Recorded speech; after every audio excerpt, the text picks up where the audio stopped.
And all my dear brothers, sisters and my friends. So first of all, it gives me a very immense pleasure to be a part of this great occasion, and it's my privilege to be a part of this Anveshana reading room function, and I'm indebted for providing me such a wonderful opportunity here to come here and to receive this ceremony, and also to give a few words or to speak few words about this the things that we had done this much of years.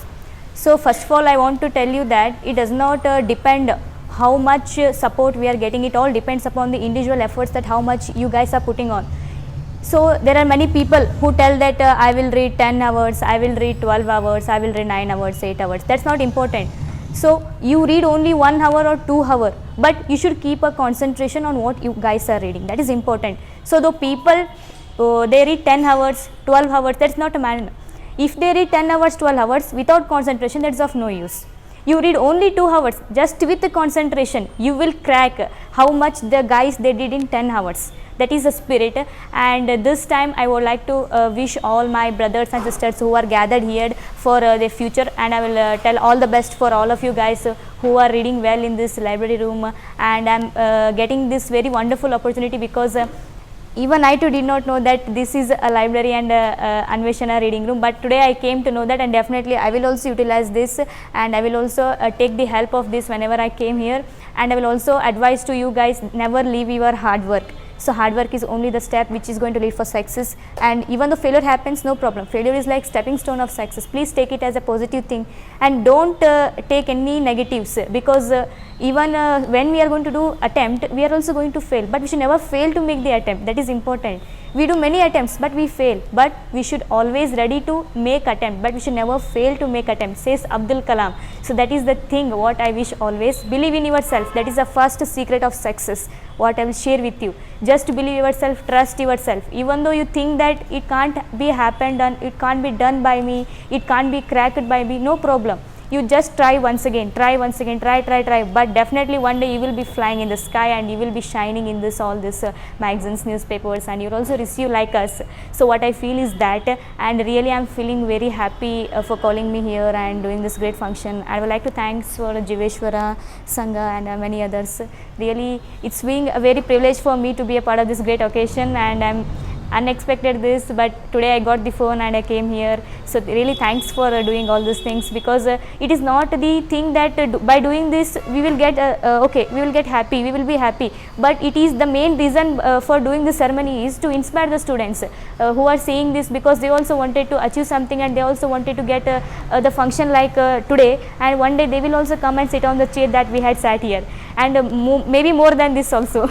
I can't tell, but I'm expecting next time I think our Yadgiri district will definitely score 625 in SLC, because we did 620. I don't think so 625 is hard for 620 people guys, and I'm expecting really 625 out of 625, and in second year also we are expecting the 600 out of 600. It's a good result. So I'll wish all the best and best of luck to all the people who are gathered here, and thanks for providing me such a wonderful opportunity. Thank you.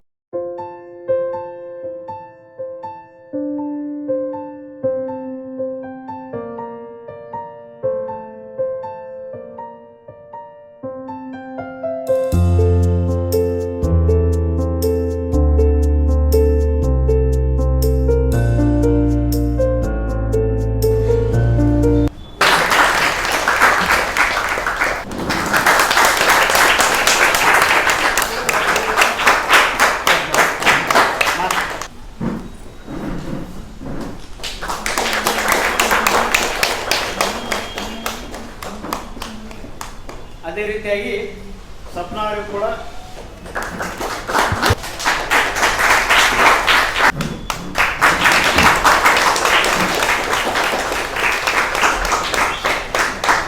So 10% support ನಾವು ಏನ್ ಮಾಡ್ಬೋದಪ್ಪ, ಅವರಿಗೆ ಒಂದು table ಕೊಡ್ಬೋದು, ಕುರ್ಚಿ ಕೊಡ್ಬೋದು, books ಕೊಡಿಸ್ಬೋದು ಅಷ್ಟೇ, ಹೌದಾ? ಯಾವಾಗ ವಿದ್ಯಾರ್ಥಿಗಳು ತಾವಾಗಿಯೇ ಸ್ಟಡಿ ಮಾಡ್ತಾರಲ್ಲ ಅವಾಗ ಮಾತ್ರ ಈ 99% ತೆಗಿಲಿಕ್ಕೆ ಅನುಕೂಲ ಆಗುತ್ತೆ. Very cool. Good morning to honourable guest and my dear brothers, sisters and my dear friends. I don't know what I want to say now, because my friend already said everything, but when I came here I saw that my brothers and sisters are studying very hardly. So I want to wish them all the best for their futures and all the best for their exams, and they should also achieve like us, and they should also bring the great honor to our taluks. That's why I want to say, and I want to thanks for the sirs because they are honored here.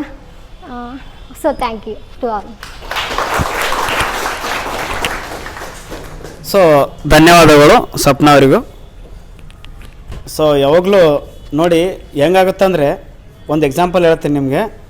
ವಿದ್ಯಾರ್ಥಿಗಳೇ, ಈ ಒಂದು ವಿಡಿಯೋನ ಕಂಪ್ಲೀಟಾಗಿ ನೋಡಿ ರಮ್ಯಾ ಮತ್ತು ಸ್ವಪ್ನ so ಯಾವ ರೀತಿ study ಮಾಡ್ತಿದ್ದಾರೋ ಅನ್ನೋದನ್ನು ಸಂದರ್ಶನದ ಮೂಲಕ ಇಲ್ಲಿ ಹೇಳ್ಕೊಡ್ತೀವಿ ಮಕ್ಕಳೇ. ಎಲ್ಲರೂ ಕೂಡ ತಪ್ಪದೆ ನೋಡಿ ಈ ಕಂಪ್ಲೀಟ್ ವಿಡಿಯೋನ. ಮೊದಲು ಕಂಗ್ರ್ಯಾಚುಲೇಷನ್ಸ್ ಟು ರಮ್ಯಾ ಆ್ಯಂಡ್ ಸ್ವಪ್ನ.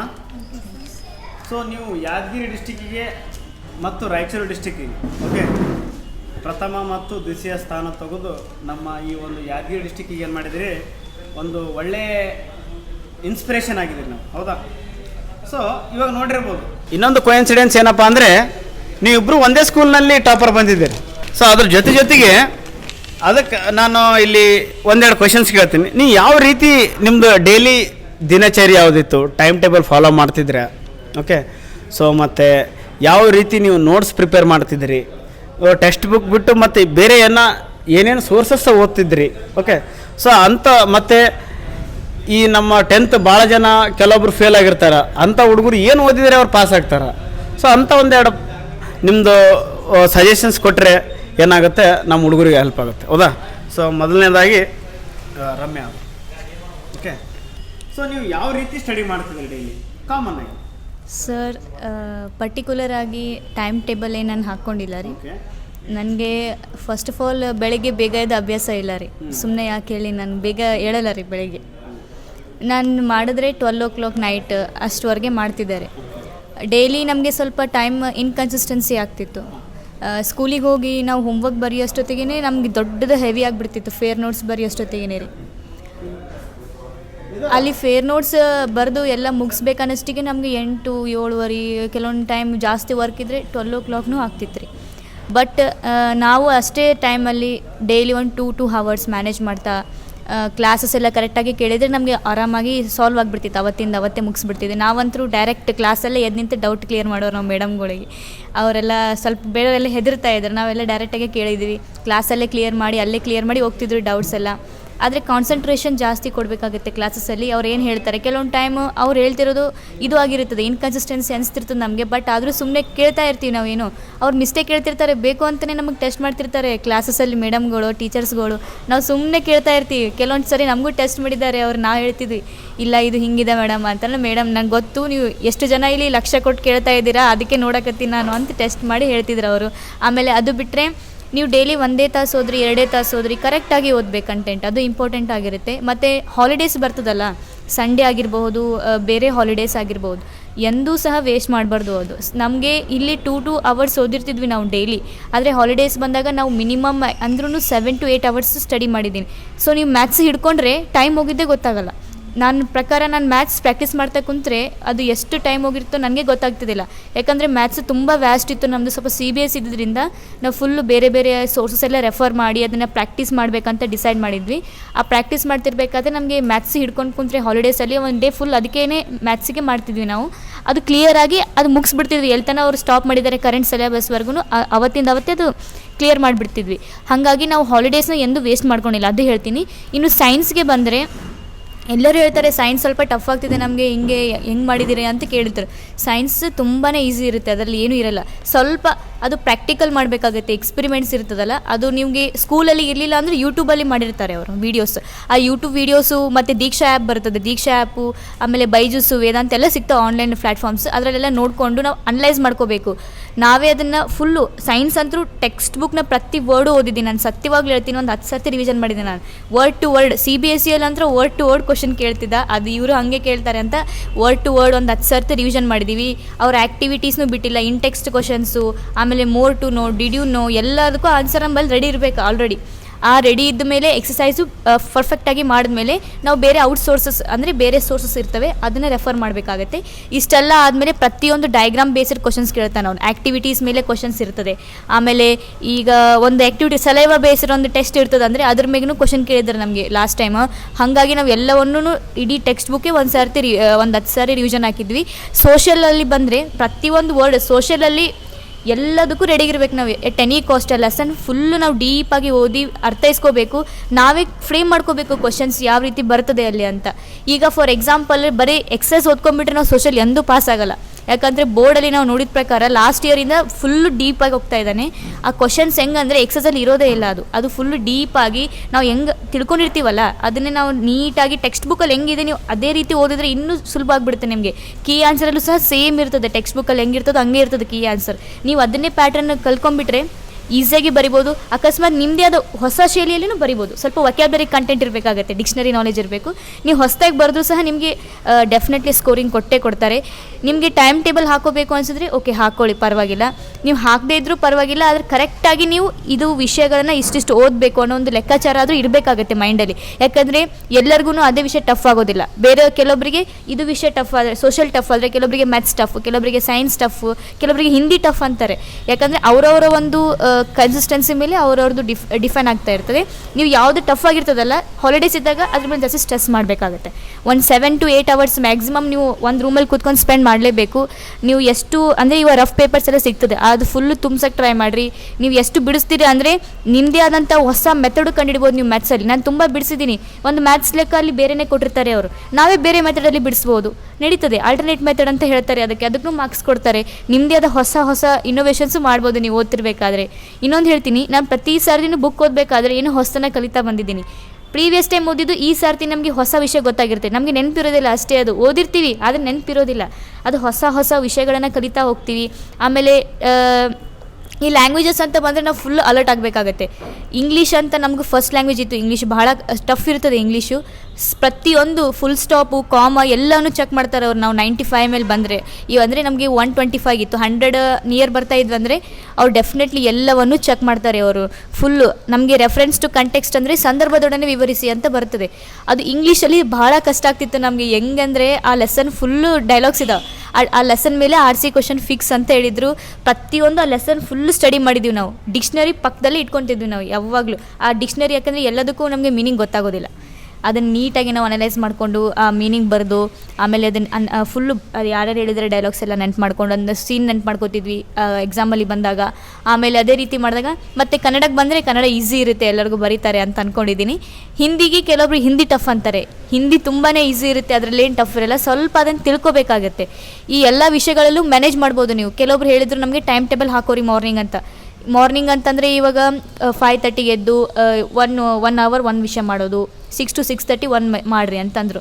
ಆದರೆ ಮೋಸ್ಟ್ ಅಂದರೆ ಮ್ಯಾಥ್ಸನ್ನು ನೀವು ನೈಟೇ ಮಾಡಿದ್ರೆ ಒಳ್ಳೆಯದು. ಯಾಕಂದರೆ ನೈಟ್ ಸ್ವಲ್ಪ ನಿದ್ದೆ ಬರ್ತಾ ಇರ್ತದೆ. ನಿದ್ದೆ ಬಂದಾಗ ನೀವು ಬೇರೆ ಓದ್ತಾ ಕುಂತ್ರೆ ಅದು ಜಾಸ್ತಿನೇ ಆಗುತ್ತೆ. ಅದು ನಾನಂತೂ ಬುಕ್ ಹಿಡಿದಾಗ ನಿದ್ದೆನೇ ಬರ್ತಿರ್ತದೆ. ಸೋಷಿಯಲ್ ಹಿಡಿದ್ರಂತೂ ಮುಗಿದೇ ಹೋಗುತ್ತೆ ನೈಟ್. ಅದಕ್ಕೆ ಮ್ಯಾಥ್ಸ್ ಮಾಡಿದ್ರೆ ಇಂಟ್ರೆಸ್ಟ್ ಬರ್ತದೆ. ಅಯ್ಯೋ ಇದು ಲೆಕ್ಕ ಬರೋಲ್ತೆಲ್ಲ ಹುಡುಕ್ತಾ ಇರ್ತೀವಿ ನಾವು, ನಿದ್ದೆ ಅವಾಗ ಬಂದ್ರೂ ಅದು ಗೊತ್ತಾಗೋದಿಲ್ಲ, ಹೋಗ್ಬಿಡ್ತದೆ. ಸೊ ಮ್ಯಾಥ್ಸ್ ನೀವು ನೈಟ್ ಮಾಡಿದ್ರೆ ಬಹಳ ಒಳ್ಳೆಯದಾಗುತ್ತೆ. ನೀವು ಮಾರ್ನಿಂಗ್ ಸೆಷನಲ್ಲಿ ಸ್ವಲ್ಪ ಗ್ರಾಮರು, ಈಗ ಹೊಸ ಫ್ರೆಶ್ ಆಗಿರ್ತದಲ್ಲ ನಾಲೆಜ್, ಅದನ್ನು ಓದ್ತಾ ಇದ್ದರೆ ನಿಮಗೆ ಫುಲ್ ಇದು ಆಗುತ್ತೆ ಅಂತ ಹೇಳ್ತೀನಿ. ನಿಮಗೆ ಮಾರ್ನಿಂಗ್ ಆಗಲಿ ನೈಟ್ ಓದ್ರಿ, ನೈಟ್ ಇದ್ದಿಲ್ಲ ನೀವು ಮಾರ್ನಿಂಗ್ಗೆ ಓದಿದ್ರೆ ಓಕೆ ಮಾರ್ನಿಂಗ್ಗೆ ಓದ್ರಿ. ಒಟ್ಟಿನಲ್ಲಿ ಚೆನ್ನಾಗಿ ಓದಬೇಕು, ಎಲ್ಲವನ್ನೂ ಅರ್ಥ ಮಾಡ್ಕೋಬೇಕು. ಅರ್ಥ ಆಗಿಲ್ಲ ಅಂದರೆ ಡೌಟ್ ಅಲ್ಲೇ ಕೇಳಿಬಿಡ್ಬೇಕು. ಆಮೇಲೆ ಬಂದು ಅಯ್ಯೋ ನಂಗೆ ಅರ್ಥ ಆಗಿಲ್ಲ ಹಾಗಾಗಿಲ್ಲ ಅಂದರೆ ಅದು ಮುಗಿದೋಯ್ತದು. ಅದು ಒಂದು ಸರ್ತಿ ಅವ್ರು ಮೇಡಮ್ ಅವ್ರಿಗೂ ನೆನಪಾಗೋದಿಲ್ಲ, ಅವ್ರು ಹೇಳ್ತೀನಿ ಅಂತ ಹೋಗ್ಬಿಡ್ತಾರೆ, ಆಯಿತು ಅವರು ಹೇಳಂಗಿಲ್ಲ. ಕ್ಲಾಸಲ್ಲೇ ನೀವು ಆಲ್ಮೋಸ್ಟ್ ಕ್ಲಿಯರ್ ಮಾಡ್ಕೊಂಡ್ಬಿಟ್ರೆ ಅವ್ರಿಗೂ ಇದಾಗುತ್ತೆ. ಬೇಕಾದರೆ ಫ್ರೀ ಟೈಮಲ್ಲಿ ಹೋಗಿ ನೀವು ಲೆಕ್ಕ ಮಾಡಿ ತೋರಿಸ್ರಿ, ಅವರು ಸೈನ್ ಮಾಡಿ ಎಲ್ಲ ಕೊಡ್ತಾರೆ. ಬೇಕಿದ್ರೆ ಅವಾಗೂ ಕೇಳ್ರಿ, ಬಟ್ ಯಾವತ್ತೂ ಡೌಟ್ಸನ್ನು ಇಟ್ಕೋಬಾರ್ದು. ಅದು ಹೇಳಕ್ಕೆ ಇಷ್ಟಪಡ್ತೀನಿ ನಾನು. ಇಲ್ಲ ಇವಾಗ ನೀವು ಬುಕ್ ಬಿಟ್ಟು ಮತ್ತು ಬೇರೆ ಸೋರ್ಸಸ್ ಏನು ಸ್ಟಡಿ ಮಾಡ್ತೀವಿ ಸರ್? ನಾ ಮೇನ್ ಹೇಳಕ್ಕೆ ಇಷ್ಟಪಡ್ತೀನಿ, ನಮ್ಮ ಅಲ್ಟಿಮೇಟ್ ಸೋರ್ಸ್ ಟೆಕ್ಸ್ಟ್ ಬುಕ್ ಇರ್ತದೆ. Text book is ultimate source. ನಮಗೆ ಸ್ವಲ್ಪ CBSE ಅಂದಾಗ ನಮಗೂ ಭಯ ಆಗಿತ್ತು, ಹೆಂಗೆ ಕೇಳ್ತಾರೆ. ಯಾಕೆಂದರೆ ಲಾಸ್ಟ್ ಟೈಮು ನಮ್ಮ ಬ್ಯಾಚಲ್ಲಿ ಸ್ವಲ್ಪ ಕಡಿಮೆ ಆಗಿತ್ತು ಪರ್ಸೆಂಟೇಜ್ ನಮ್ಮ ಸ್ಕೂಲಲ್ಲಿ. ನಾವೆಲ್ಲ ತುಂಬ ಎದುರಿದ್ವಿ, ಅದರಲ್ಲಿ ಫುಲ್ಲು CBSE ಅಂದರೆ ಟಫ್ ಆಗುತ್ತೇನೋ ಅಂತ ಅಂದ್ಕೊಂಡಿದ್ವಿ. ಬಟ್ ಅಲ್ಟಿಮೇಟಾಗಿ ನಾವು ಸೈನ್ಸಿಗಂತೂ ಯಾವ ಸೋರ್ಸ್ ರೆಫರ್ ಮಾಡಿಲ್ಲ ಸರ್. ನಾನು ಟೆಕ್ಸ್ಟ್ ಬುಕ್ಕೆ ಅಲ್ಟಿಮೇಟಾಗಿ ರೆಫರ್ ಮಾಡಿದ್ದೀನಿ ಅಲ್ಲಿ. ಆಮೇಲೆ ಈ ಮ್ಯಾಥ್ಸ್ ಬಂದರೆ RD ಶರ್ಮಾ ಬುಕ್ ಬರುತ್ತೆ. ಆರ್ ಡಿ ಶರ್ಮಾ ಅವರು ತುಂಬ ಚೆನ್ನಾಗಿ ಕೊಟ್ಟಿರ್ತಾರೆ. ಅವರು CBSE ಪೇಪರ್ಸ್ ಕೊಟ್ಟಿರ್ತಾರೆ. ಆಮೇಲೆ ಅವ್ರು ಬಿಡಿಸಿರೋದಿರುತ್ತೆ, ಟ್ರಿಕ್ಸ್ ಇರ್ತಾವೆ ಸ್ವಲ್ಪ, ಅದು ಹೆಂಗೆ ಯಾವ ರೀತಿ ನಾವು ಮಾಡ್ಕೋಬೇಕು ಈಕ್ವೇಷನ್ ಅಂತ. ಮ್ಯಾಥ್ಸ್ಗೆ ಆರ್ ಡಿ ಶರ್ಮಾ ಬೆಸ್ಟ್ ಅನ್ಸುತ್ತೆ sir. R D Sharma refer ಮಾಡ್ಬೋದು. ಬೇಕಿದ್ರೆ ನೀವು ಸೈನ್ಸ್ಗೆ ಓಸ್ವಾಲ್ ತೊಗೊಂಡ್ರೆ ನಡೀತದೆ. ಕ್ವಶನ್ ಬ್ಯಾಂಕೇ ಬರುತ್ತೆ ಸರ್ ಸ್ಟೇಟ್, ಅದು ಕ್ವಶನ್ ಬ್ಯಾಂಕ್ ನೀವು ಓದ್ಕೊಂಡ್ರೆ ನಿಮ್ಗೆ ಯಾವ ಟೈಪ್ ಬರ್ಬೋದು ಕ್ವಶನ್ಸು, ನಮಗೆ ಎಷ್ಟು ಗ್ರಿಪ್ ಇದೆ, ಎಷ್ಟು ಗೊತ್ತಿದೆ, ಕೆಲವೊಂದು ಗೊತ್ತಿಲ್ಲದೆ ವಿಚಾರದ ಮೇಲೆ ನಾವು ಅದು ನಾಲೆಜನ್ನು ಡೆವಲಪ್ ಮಾಡ್ಕೋಬೋದು. ಸೊ ಸೈನ್ಸ್ ಮ್ಯಾಥ್ಸಿಗೆ ಅದು ರೆಫರ್ ಮಾಡಿದ್ದೀನಿ. ಉಳ್ಕಿದೆಲ್ಲ ಟೆಕ್ಸ್ಟ್ ಬುಕ್ಕೇ sir, ultimate sources textbook. ಮತ್ತು ಯೂಟ್ಯೂಬ್ನಿಂದ ನೀವು ವಿಡಿಯೋಸ್ ನೋಡ್ತಿದ್ರೆ ಯಾವುದಾದ್ರೂ? ಹಾಂ ಸರ್, ಅರ್ಥ ಆಗಲಿರುವಾಗ ಎಕ್ಸ್ಪೆರಿಮೆಂಟ್ಸ್ ಎಲ್ಲ ನೋಡಿದ್ದೀನಿ ಸರ್. ಹಾಂ ಸರ್, ನೋಡಿದ್ದೀನಿ. ಸೊ ಅಂದರೆ ಇವಾಗ ನೀವು ನೋಟ್ಸ್ ಯಾವ ರೀತಿ ಪ್ರಿಪೇರ್ ಮಾಡ್ತಿದ್ದೀರಾ ಡೈಲಿ?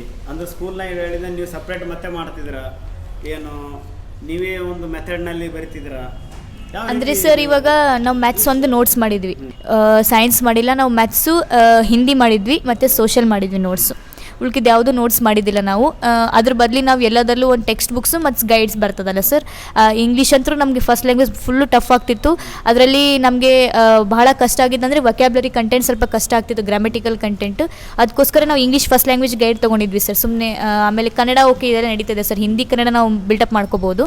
ನಮಗೆ ಮೇನ್ ಫೋಕಸೇಬಲ್ ಆಗಿದೆ ಅಂದರೆ ಇಂಗ್ಲೀಷ್, ಸ್ವಲ್ಪ ಟಫ್ ಆಗಿದೆ ಇಂಗ್ಲೀಷು. ಅದರಲ್ಲಿ ಗ್ರಾಮರ್ಸ್ ತುಂಬ ಟಫ್ ಆಗ್ತಿತ್ತು ಸರ್.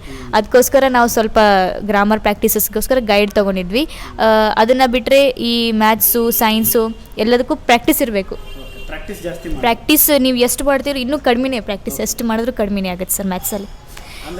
ಮ್ಯಾಥ್ಸ್ ಅಂತೂ ಯಾಕಂದರೆ ಸರ್ ಮ್ಯಾಥ್ಸ್ ನಾವು ಎದಕ್ಕೆ ನೋಟ್ಸ್ ಮಾಡಿದ್ವಿ ಅಂದರೆ ನಮ್ಮ ಮೆಥಡ್ ಬೇರೆ ಲೆಕ್ಕದಲ್ಲಿ ನಾವು ಒಂದು ಮೆಥಡಲ್ಲಿ ಮಾಡಿದ್ರೆ ಮೇಡಮ್ ಅವ್ರು ಇನ್ನೊಂದು ಮೆಥಡ್ ಮಾಡಿಸ್ತಿದ್ರು. ಅವ್ರದ್ದು ನಮಗೆ ಆಲ್ಟರ್ನೇಟಿವ್ ಆಗಿರಲಿ ಅಂತ ಮೇಡಮ್ 2-3 ಮೆಥಡ್ ಮಾಡಿಸ್ತಿದ್ರಲ್ಲ, ಅದಕ್ಕೋಸ್ಕರ ನಾವು ನೋಟ್ಸ್ ಮಾಡಿದ್ವಿ ಸರ್ ಮ್ಯಾಥ್ಸ್. ಅದರಲ್ಲಿ ನಮಗೆ ಯಾವ್ದು ಈಸಿ ಆಗುತ್ತೆ ಅದನ್ನು ಪಿಕ್ ಮಾಡ್ಕೊಂಡು ನಾವು ಇದನ್ನು ಮಾಡ್ತೀವಿ ಸರ್. ಸೊ ಇವಾಗ ನೀವು ನಂತರ ಟೈಮ್ ಟೇಬಲ್ ಏನಿಲ್ಲ, ನಿಮ್ಮದೇ ಒಂದು ಫಾಲೋ ಮಾಡಿ ನೀವು ಸ್ಟಡಿ ಮಾಡ್ತೀವಿ ಹೌದಾ? ಸೊ ಅದ್ರ ಜೊತೆಗೆ ಇವಾಗ ನಿಮ್ಮ ಪೇರೆಂಟ್ಸ್ ಯಾವ ರೀತಿ ಸಪೋರ್ಟ್ ಮಾಡ್ತಿದ್ರು ಸ್ಟಡಿ ಮಾಡಲಿಕ್ಕೆ? ನೀವು ಏನಾದರೂ ಕೆಲಸ ಬಂದರೆ ನಿಮ್ಮದು ಏನು ಮಾಡ್ತಿದ್ದೀರಿ? ಪೇರೆಂಟ್ಸ್ ಯಾವ ರೀತಿ ನೀವು, ಯಾಕಂದರೆ ಲಾಕ್ಡೌನಲ್ಲಿ ನೀವು ತೆಗೆದಿದ್ದೀರಿ, ಇಟ್ ಈಸ್ ದ ಟಫೆಸ್ಟ್. ಯಾಕಂದರೆ ಟೀಚರ್ ಗೈಡ್ ಮಾಡೋದೇ ಬೇರೆ, ಏನಂದರೆ ಲಾಕ್ಡೌನಲ್ಲಿ ನೀವು ಸ್ಟಡಿ ಮಾಡಿದ್ದೀರಿ ಹೌದಾ? ಯಾಕಂದರೆ ನಮ್ಮ ಹುಡುಗರೆಲ್ಲ ಆಟ ಆಡೋಕೆ ಹೋಗ್ಬಿಡ್ತಿದ್ರು ಹೌದಾ? ನೀವು ಅಂಥದ್ರಲ್ಲಿ ನೀವು 99 ಮಾಡಿದ್ದೀರಿ. ಅಲ್ಲಿ ಎಲ್ಲ ಬರ್ತಿರ್ಲಿ ಓದಲಿಕ್ಕೆ. ನಮ್ಮಲ್ಲಿ ಸಾಕಷ್ಟು ಜನ 10th ಹುಡುಗರು ಬರ್ತಾರೆ ಲಾಕ್ಡೌನ್ ಟೈಮ್ನಾಗ, ಸ್ವಲ್ಪ ತೋತಿದ್ರು, ಆಮೇಲೆಲ್ಲ ಆಟ ಆಡ್ಕೊಂತಿಲ್ಲ, ಮಾತಾಡ್ಕೊಂಡು ಕಟ್ಟಿ ಕೊಡ್ತಿದ್ರು. ಅಂದರೆ ಈ ಒಂದು ಲಾಕ್ಡೌನ್ನ ಯಾವ ರೀತಿಯನ್ನು ಯುಟಿಲೈಸ್ ಮಾಡ್ಕೊಂಡಿದ್ದೀರಿ ನೀವು? ಸರ್ ಫಸ್ಟ್ ಎಕ್ಸಾಮ್ ಕ್ಯಾನ್ಸಲ್ ಆದಾಗ ಭಾಳ ಬೇಜಾರಾಗಿತ್ತು ಸರ್ ಎಲ್ಲರಿಗೂ. ನಮಗೆ ಫುಲ್ಲು ಪ್ರಾಕ್ಟೀಸ್ ಮಾಡಿದ್ವಿ, ಸಡನ್ನಾಗಿ ಕ್ಯಾನ್ಸಲ್ ಆಗಿಬಿಡ್ತು, ಹೋಗಲಿ ಬಿಡು, ಅದನ್ನೇ ಪ್ಲಸ್ ಪಾಯಿಂಟ್ ತೊಗೊಂಡಿದ್ವಿ ಸರ್ ನಾವು. ಸರ್ ಲಾಕ್ಡೌನ್ ಅಂದರೆ 3 ತಿಂಗಳು ನಾವು ಮತ್ತೆ ಓದಿದ್ದನ್ನೇ ಮತ್ತೊಂದು ಸರ್ತಿ ರಿವಿಷನ್ ಮಾಡ್ಕೊಂಡಿದ್ವಿ ಸರ್. ಒಂದು 5 ಸಾರಿ 6 ಸಾರಿ ಆದರೂ ಮತ್ತೆ ಟೆಕ್ಸ್ಟ್ ಬುಕ್ಸ್ ರಿವಿಷನ್ ಮಾಡಿದ್ವಿ ಸರ್ ನಾವು ಎಲ್ಲ ಅಷ್ಟು ಪರ್ಫೆಕ್ಟಾಗಿ. ಮತ್ತು ಹೊಸ ಹೊಸ ಪ್ರಾಬ್ಲಮ್ಸ್ನ ಬಿಡಿಸಿದ್ವಿ ಸರ್ ಮ್ಯಾಥ್ಸಲ್ಲಿ. ಸೊ ಮತ್ತೆ ಅಂದರೆ ನಿಮ್ಮದು ಆವಾಗ ಟೀಚರ್ಸು ಯಾವ ರೀತಿ ಸಪೋರ್ಟ್ ಮಾಡಿದ್ರು? ಟೀಚರ್ಸ್ ಯಾಕಂದರೆ ಇವಾಗೆಲ್ಲ ಆನ್ಲೈನ್ ಕ್ಲಾಸಸ್ ಮಾಡ್ತಾ ಇದ್ದಾರೆ, ನಿಮ್ಮ ಲಾಕ್ಡೌನ್ನಾಗಂತೂ ಯಾರೂ ಏನೂ ಮಾಡಿಲ್ಲ ಸರ್. ನಮ್ಮ ಮೇಡಮ್ ಅವರು ವಾಟ್ಸಪ್ ಗ್ರೂಪ್ ಮಾಡಿದ್ರು ಅಂತ ಟೀಚರ್ಸ್ ನಮ್ಮ ಸ್ಕೂಲಲ್ಲಿ. ಅಲ್ಲಿ ಅವರು ಕ್ವಶನ್ ಪೇಪರ್ಸ್ ಬಿಡ್ತಾಯಿದ್ರು, ಇದು ಇಷ್ಟಿಷ್ಟು ಬಿಡಿಸಿ ನಾವು ಬಿಡಿಸ್ತಾ ಇದ್ವಿ ಅದು ಕ್ವಶನ್ ಪೇಪರ್ಸ್. ನೀ ಯಾವ ರೀತಿ ಸ್ಟಡಿ ಮಾಡ್ತಿದ್ದೆ ಸರ್? ಸಪ್ರೇಟಾಗಂತೂ ಟೈಮ್ ಟೇಬಲ್ ಹಾಕ್ಕೊಂಡಿಲ್ಲ ರೀ ಸರ್. ಯಾಕಂದರೆ ಕನ್ಸಿಸ್ಟೆನ್ಸ್ ಆಗಲ್ಲ ರೀ ಸರ್. ಸ್ಕೂಲಿಗೆ ಹೋಗಬೇಕು ಮತ್ತು ಆಮೇಲೆ ಟೈಮ್ ಟೇಬಲ್ ಫಾಲೋ ಮಾಡೋದಂದರೆ ಭಾಳ ಇದಾಗತ್ತೆ ರೀ ಸರ್. ಸೊ ನಮ್ಮದು ಓನ್ ರೀತಿಯಲ್ಲಿ ಸ್ಟಡಿ ಮಾಡ್ತಿದ್ದೀವಿ ಸರ್. ಜಾಸ್ತಿ ಅಂದರೆ ಈಗ ರಾತ್ರಿ ಓದೋರು ಬೇರೆ ಇರ್ತಾರೆ, ಮುಂಜಾನೆ ಓದೋರು ಬೇರೆ ಇರ್ತಾರೆ ಸರ್. ಒಬ್ಬರಿಗೆ ರಾತ್ರಿ ಓದಿದರೆ ಮುಂಜಾನೆ ಆಗಲ್ಲ, ಮುಂಜಾನೆ ಓದಿದರೆ ರಾತ್ರಿ ಆಗಲ್ಲ. ಸೊ ನಾವು ಜಾಸ್ತಿ ರಾತ್ರಿನೇ ಓದ್ತಿದ್ದೀವಿ ಸರ್. ರಾತ್ರಿ 12-1 o'clock ತನಕ ಕೊಡ್ತಿದ್ದೀವಿ ಸರ್. ಅಂದರೆ ಈಗ ರಾತ್ರಿ ಸ್ಟಡಿ ಮಾಡಬೇಕಂದ್ರೆ ಯಾಕೆ ಹೇಳ್ದಂಗೆ ಜಾಸ್ತಿ ನಿದ್ದೆನೇ ಬರುತ್ತೆ ರೀ ಸರ್. ಸೊ ಮ್ಯಾಥ್ಸೇ ತೊಗೊಳ್ಬೇಕು ರೀ ಸರ್. ರಾತ್ರಿ ಅಂದರೆ ಮ್ಯಾಥ್ಸ್ ತೊಗೊಳ್ಬೇಕು. ಮತ್ತು ಇನ್ನು ಪ್ಲಸ್ ಪಾಯಿಂಟ್ ಏನಂದರೆ ಸ್ಟಡಿ ಮಾಡೋರಿಗೆ ಹಾಲಿಡೇಸ್ ಅಂತೂ ನಮ್ಮ ಗೌರ್ಮೆಂಟ್ ಸ್ಕೂಲಲ್ಲಂತೂ ಜಗ್ಗೆ ಕೊಡ್ತಾರೆ ಸರ್. ಅವು ಹಾಲಿಡೇಸ್ ಎಲ್ಲ ಚೆಂದ ಯುಟಿಲೈಸ್ ಮಾಡ್ಕೋಬೇಕ್ರಿ ಸರ್. ನಾವು ಇವತ್ತೇನೇ ಟೀಚರ್ಸ್ ಹೇಳಿದ್ದು ಅವತ್ತೆಲ್ಲ ಪ್ರಾಕ್ಟೀಸ್ ಮಾಡಿದರೂ ಕೂಡ ಹಾಲಿಡೇಸ್ನಲ್ಲಿ ಮತ್ತೊಂದು ಸತಿ ರಿವಿಷನ್ ಮಾಡ್ಕೋಬೇಕು ಸರ್. ಅಂದರೆ ನಾವು ಎಷ್ಟು ರಿವಿಷನ್ ಮಾಡ್ಕೋತೀವೋ ಅಷ್ಟು ತಲೆಯಲ್ಲಿ ಕೂಡುತ್ತೆ ರೀ ಸರ್. ಮತ್ತು ಇನ್ನೊಂದು ಈಗ ಸೋಷಲ್ ಮೀಡಿಯಾಗೆ ಬಂದರೆ ಈಗ ಜಾಸ್ತಿ 10th ಬಂದರೆ ಸೋಷಲ್ ಮೀಡಿಯಾದಿಂದ ದೂರಿರ್ರಿ ಅಂತ ಅಂತಾರೆ ಸರ್. ಬಟ್ ನಾನಂತೂ ಎಲ್ಲ ಚೆನ್ನಾಗಿ ಯುಟಿಲೈಸ್ ಮಾಡ್ಕೊಂಡಿನಿ ರೀ ಸರ್. ಯಾಕಂದರೆ ಈಗ ಯೂಟ್ಯೂಬು, ಗೂಗಲ್ಲು ಮತ್ತು ಸ್ಕೂಲ್ನಲ್ಲಿ ಹೇಳಿದರೂ ಕೂಡ ಎಕ್ಸ್ಟ್ರಾ ಏನಾದರೂ ಕಲಿಬೇಕಂತ ಇದ್ರೊಳಗೆ ಯೂಸ್ ಮಾಡ್ಕೋತಿದ್ದೀರಿ ಸರ್ ಸೋಷಲ್ ಮೀಡಿಯಾ. ಅಂದರೆ ಯೂಟ್ಯೂಬು ನೀವು ಎಡಿಷ್ನಲ್ ಆಗಿ ನೀವು ಚೆನ್ನಾಗಿ ಸ್ಟಡಿ ಮಾಡಲಿಕ್ಕೆ ಒಂದು ಒಳ್ಳೆ ಪ್ಲಾಟ್ಫಾರ್ಮ್ ಇರುತ್ತೆ. ಹಾಂ ರೀ ಸರ್, ಕರೆಕ್ಟಾಗಿ ಯೂಸ್ ಮಾಡ್ಕೋಬೇಕು. ಸೋಷಲ್ ಮೀಡಿಯಾದಲ್ಲಂತೂ ಫುಲ್ ಅಡ್ವಾಂಟೇಜಸ್ ಅದಾವೆ ರೀ ಸರ್, ಡಿಸ್ಅಡ್ವಾಂಟೇಜಸ್ ಅದಾವೆ. ಬಟ್ ನಾವು ಯಾವ ಥರ ನೋಡ್ತೀವಿ ಅನ್ನೋದ್ರ ಮ್ಯಾಗ ಡಿಪೆಂಡ್ ಆಗುತ್ತೆ. ಅಂದರೆ ಅದನ್ನು ಚೆನ್ನಾಗಿ ಯುಟಿಲೈಸ್ ಮಾಡ್ಕೋಬೇಕು. ಜಾಸ್ತಿ ಒಳ್ಳೆ ಪ್ಲ್ಯಾಟ್ಫಾರ್ಮ್ ಸರ್ ಅದು ಕಲಿಯೋದಕ್ಕೆ. ನೆಕ್ಸ್ಟು ಬೇರೆ ಸಬ್ಜೆಕ್ಟ್ಸ್ ಅಂತೂ ಈಗ ಸೈನ್ಸು ಮ್ಯಾಥ್ಸ್ ಅಂತೂ CBSE ಲೆವೆಲ್ ಕ್ವಶನ್ಸೇ ಕೇಳ್ತಾರೆ ಸರ್. ಸೊ ಭಾಳ ಪ್ರಾಕ್ಟೀಸ್ ಮಾಡ್ಬೇಕು. ಅದಕ್ಕಂತ ನಾನು ಜಾಸ್ತಿ ಓಸ್ವಾಲ್ ರೆಫರ್ ಮಾಡ್ತಿದ್ದೆ ಸರ್. ಅಂದರೆ ನಮ್ಮ ಸ್ಟೇಟ್ ಲೆವೆಲ್ಗಿಂತ ನಾನು CBSE ಲೆವೆಲ್ ಕ್ವಶನ್ ಪೇಪರ್ಸೇ ಜಾಸ್ತಿ ಸಾಲ್ವ್ ಮಾಡಬೇಕು. ಅಂದರೆ ನಮ್ಗೆ state level question paper full easy ಆಗಿಬಿಡುತ್ತೆ. ಆ ಥರ ಸ್ಟಡಿ ಮಾಡಬೇಕು. ಮತ್ತು ದೆನ್ ಹಾಲಿಡೇಸೇ ಫುಲ್ ಜಾಸ್ತಿ ಯೂಟಿಲೈಸ್ ಮಾಡ್ಕೋಬೇಕು ಸರ್ ಏನೇ ಇದ್ದರು. ಅಂದರೆ ನಿಮ್ಮ ಟೈಮನ್ನು ನೀವು ಕರೆಕ್ಟಾಗಿ ಯೂಟಿಲೈಸ್ ಮಾಡ್ಕೋಬೇಕು. ಸೊ ಯಾವ ರೀತಿ ನಿಮ್ಮ ಪೇರೆಂಟ್ಸ್ ಎಲ್ಲ ಸಪೋರ್ಟ್ ಮಾಡ್ತಿದ್ದಾರೆ ನಿಮ್ಮ ಮನೆಯೊಳಗೆ? ಪೇರೆಂಟ್ಸು ಅವರೆಲ್ಲ ಸಪೋರ್ಟ್ ಮಾಡ್ತಿದ್ರು ಸರ್. ಯಾವ್ದು ರೀತಿ ಅಂದರೆ ಈಗ ಜಾಸ್ತಿ ಓದೋಕೆ ಜಾಸ್ತಿ ಟೈಮ್ ಕೊಡ್ತಿದ್ವಿ ಸರ್. ಕೆಲಸ ಏನೋ ಹಸ್ತಿದ್ದಿಲ್ಲ ರೀ ನಾವು. ಆಯ್ತು ಈಗ ಒಂದು ಸತಿ ಮುಂಜಾನೆ ನಾಷ್ಟ ಮಾಡ್ಕೊಂಡು ಒಳಗೆ ಹೋದ್ನಂದ್ರೆ ಆಯ್ತು ಮಧ್ಯಾಹ್ನ ಊಟಕ್ಕೆ ಕೆಳಗೆ ಬರೋದ್ರಿ ಸರ್. ಮತ್ತೆ ಮಾಡ್ಕೊಂಡು ಹೋದ್ನಂದ್ರೆ ಸಾಯಂಕಾಲ ತೆಳಗೆ ಬರೋದು ಬಿಡು. ಯಾರು ಡಿಸ್ಟರ್ಬ್ ಮಾಡ್ತಿದ್ದಿಲ್ಲ. ಓದಕ್ಕಂತ ಸಪ್ರೇಟ್ ರೂಮ್ಸ್ ಎಲ್ಲ ಕೊಟ್ಟರು. ಜಾಸ್ತಿ ಎಂಕರೇಜ್ ಮಾಡ್ತಿದ್ರಿ ಸರ್. ಸೊ ಮತ್ತೆ ಈಗ ನೀವು ಈ ಫೇಲ್ ಆಗಿರ್ತಾರೆ ಭಾಳಷ್ಟು ಜನ. ಪಾಪ ನಮ್ಮ ಹುಡುಗರು ಭಾಳ ಜನ ಫೇಲ್ ಆಗಿದ್ದಾರೆ ಲಾಕ್ಡೌನ್ನಾಗ. ಯಾಕಂದ್ರೆ ಅವ್ರು ಆಟ ಆಡ್ಕೊಂತ ಹೋಗ್ಬಿಟ್ಟಿದ್ದಾರೆ, ಹೌದಾ? ಸೊ ಓದೋದ್ರ ಜೊತೆಗೆ ಅವರು ಪಾಠ ಜಾಸ್ತಿ ಮಾಡಿಬಿಟ್ಟಾರೆ. ಅವರು ಏನು ಮಾಡಿದ್ದಾರೆ, ಇಲ್ಲಿ ಮಾಡಿಲ್ಲ. ಸೊ ಅದಕ್ಕೆ ನೀವು ಒಂದು ಸಿಂಪಲ್ಲಾಗಿ ಪಾಸ್ ಆಗಲಿಕ್ಕೆ ಮ್ಯಾಥ್ಸು ಪಾಸ್ ಆಗಿರ್ತಾರೆ. ನಮ್ಮ ಜನ ಪಾಸ್ ಆಗೋದಂದ್ರೆ ಮ್ಯಾಥ್ಸು, ಸೈನ್ಸು ಮತ್ತು ಇಂಗ್ಲೀಷಿಗಂತ ಭಾಳ ಜನ ಫೇಲ್ ಆಗಿರ್ತಾರೆ, ಹೌದಾ? ಸೊ ಮ್ಯಾಥ್ಸ್ ಪಾಸ್ ಆಗ್ಬೇಕಾದ್ರೆ ಏನೇನು ಓದ್ಬೇಕು ಸರ್? ಮ್ಯಾಥ್ಸ್ ಪಾಸ್ ಆಗ್ಬೇಕಂದ್ರೆ ಜಸ್ಟ್ ಅವ್ರು ಎಕ್ಸಸೈಸ್ ನೋಡ್ಕೊಂಡ್ರೆ ಸಾಕ್ರಿ ಸರ್. ಅದರೊಳಗೆ 50% ಮಾರ್ಕ್ಸ್ ಬರುತ್ತೆ ರೀ ಸರ್. ಟೀಚರ್ಸು ನಾವು ಸ್ಕೂಲ್ನಲ್ಲಾದರೆ ಟೀಚರ್ಸ್ ಹೇಳ್ತಾರೆ ಸರ್, ಇದು ಪಕ್ಕ ಬರುತ್ತೆ 3 ಮಾರ್ಕ್ಸಿಗೆ 5 ಮಾರ್ಕ್ಸಿಗೆ ಅಂತ ಟೀಚರ್ಸೇ ಹೇಳ್ತಾರೆ ಸರ್. ಅದ್ರ ಮೊದಲಿಂದ ಒಂದು ಕ್ವಶನ್ಸ್ ಪಕ್ಕ ಬಂದಿರುತ್ತೆ ರೀ ಸರ್. ಅವ್ರು ಹೇಳ್ದಂಗೆ ಮಾಡ್ಕೊಂಡು ಹೋದ್ರೆ ಆಯ್ತು ರೀ ಸರ್. ಜಸ್ಟ್ ಪಾಸ್ ಏನ್ರಿ ಸರ್, ಜಾಸ್ತಿ ಮಾರ್ಕ್ಸೇ ತಗೊಳ್ಬೋದು ರೀ ಸರ್. ಹಾಂ, ಪಾಸ್ ಆಗ್ತಾರೆ ಸರ್. ಹಂಗೇನೆ. ಅಂದರೆ ಈಸಿ ಟಾಪಿಕ್ಸ್ ಯಾವ್ದಾದ್ರು ಮ್ಯಾಥ್ಸ್ನಲ್ಲಿ? ಥೇರಮ್ಸ್ ರೀ ಸರ್. ಥೇರಮ್ಸ್ ಆಯ್ತು ಬಾಹೆಟ್ ಮಾಡಿ ಒಂದ್ಸಲ ಪ್ರಾಕ್ಟೀಸ್ ಮಾಡಿದ್ರೆ ಮುಗಿಯುತ್ತೆ ಸರ್. ಸೈನ್ಸ್ನಲ್ಲಂತೂ ಡೈಗ್ರಾಮ್ಸ್ ಸರ್. ಒಂದ್ಸತಿ ಡೈಗ್ರಾಮ್ಸ್ ಪ್ರಾಕ್ಟೀಸ್ ಮಾಡ್ಕೊಂಡ್ರೆ ಮತ್ತೆ ಆಯ್ತು ನೋಡೋದೇ ಬೇಕಾಗಲ್ರಿ ಸರ್. ಯಾಕಂದ್ರೆ ಎಲ್ಲರೂ ಡೈಗ್ರಾಮ್ಸ್ ಇಷ್ಟಪಟ್ಟೆ ಮಾಡ್ತಾರೆ ಸರ್. ಅದು ಮಾಡಿದರೆ ಫುಲ್ ಸ್ಕೋರ್ ಮಾಡ್ಬೋದ್ರಿ ಸರ್. ಯಾಕಂದ್ರೆ ಜಾಸ್ತಿ ಮಾರ್ಕ್ಸ್ ಇರೋದು ಡೈಗ್ರಾಮ್ಸಿಗೆ ರೀ ಸರ್. ದೆನ್ ಮತ್ತೆ ಇದು ಮ್ಯಾಥ್ಸಿಗೆ ಬಂದರೆ ಫಾರ್ಮುಲಾಸು, ಥೇರಮ್ಸು ಅದಷ್ಟು ನೋಡ್ಕೊಂಡ್ರೆ ಸಾಕ್ರಿ ಸರ್. ಜಾಸ್ತಿ ಏನು ಬೇಡ್ರಿ. ಮತ್ತು ಕನ್ಸ್ಟ್ರಕ್ಷನ್ಸ್ ಅಂತೂ ಟೀಚರ್ಸ್ ಎಲ್ಲ ಹೇಳ್ತಾರೆ ಸರ್. ಕನ್ಸ್ಟ್ರಕ್ಷನ್ಸ್ ಅಂತೂ 10th ಸ್ಟ್ಯಾಂಡರ್ಡಿಗೆ ಫುಲ್ ಈಸಿ ಅದ ರೀ ಸರ್. ಅದನ್ನು ನೋಡ್ಕೊಂಡ್ರೆ ಸಾಕ್ರಿ ಸರ್, ಆರಾಮ್ ಪಾಸ್ ಆಗ್ತಾರೆ ರೀ. ಅಂದರೆ ಮ್ಯಾಥ್ಸ್ ಆಯಿತು, ಸೈನ್ಸ್ ಡಯಾಗ್ರಾಮ್ಸ್ ಹಾಕಬೇಕು, ಸ್ವಲ್ಪ ಇಕ್ವೇಷನ್ಸ್ ಬರೆದ್ರೆ ಪಾಸ್ ಆಗಿಬಿಡುತ್ತೆ. ನೋಡಿ, ಡಯಾಗ್ರಾಮ್ಸ್ ಫುಲ್ ಹಾಕಿರಿ ಮತ್ತು ಇಕ್ವೇಷನ್ಸ್ ಬರೀರಿ. ನಿಮಗೆ ಪ್ರಾಬ್ಲಮ್ ಹೇಳ್ತೀನಿ. ನಮ್ಮ ಹುಡುಗರು ಏನು ಮಾಡ್ತಾರೆ ಅಂದರೆ, ನಮ್ಮ ಹುಡುಗರಲ್ಲಿ ಪ್ರಾಬ್ಲಮ್ ಏನಂದರೆ ಗೊತ್ತಿರ್ತದೆ ಅವ್ರಿಗೆ ಕಂಟೆಂಟ್. ಪಾಪ ಪೇಪರ್ನಲ್ಲಿ ಎಕ್ಸ್ಪ್ರೆಸ್ ಮಾಡೋದಿಲ್ಲ ಅವರು. ತಪ್ಪಾಗಿಬಿಡ್ತಾರೆ ಅಂತ ಬರೆಯೋದಿಲ್ಲ. ನೋಡಿ, ನಾನು ಅದಕ್ಕೆ ಒಂದು ವಿಡಿಯೋ ಮಾಡಿದ್ದೇನೆ ಲಾಸ್ಟ್ ಟೈಮ್. ವಿಡಿಯೋನಲ್ಲಿ ಏನಂದರೆ, ನೀವು ಏನಾದರೂ ಬರೀರಿ, ನೀವು 4 ಲೈನ್ ಬರೆದ್ರೆ 1 ಮಾರ್ಕ್ಸ್ ಕೊಡ್ತಾನೆ ನಾವು ಎಕ್ಸಾಮ್ನಾಗ, ಹೌದಾ?